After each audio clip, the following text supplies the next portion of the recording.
বনমালীপুর বিধানসভা কেন্দ্রে মানুষের দুঃখ কষ্টের কথা শুনতে বাড়ি বাড়ি গেলেন বিজেপি রাজ্য সভাপতি রাজীব ভট্টাচার্য। বৃহস্পতিবার মোটর স্ট্যান্ড পূর্ব থানার রোড এলাকায় রেমেলের ফলে যে বৃষ্টি হয়েছে তাতে তারা কী রকম রয়েছে তা খোঁজখবর নিতে বাড়ি বাড়ি পৌঁছলেন রাজীব ভট্টাচার্য। এতে খুশি এলাকার মানুষ।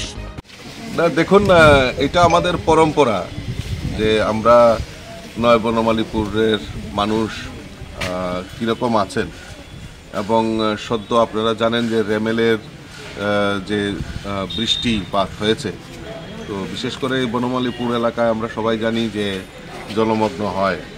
তো সেই কারণে এবং সরকার গত দুদিন আগে আপনারা দেখেছেন মাননীয় মেয়র কমিশনারকে নিয়ে এই বনমালীপুর এলাকা আমি ভিজিট করেছি, এবং যে জমাট জলের যে সমস্যা আমাদের সরকার সদার্থক ভূমিকা নিয়ে সেগুলির দ্রুত নিরসনের জন্য পদক্ষেপ নিয়েছেন।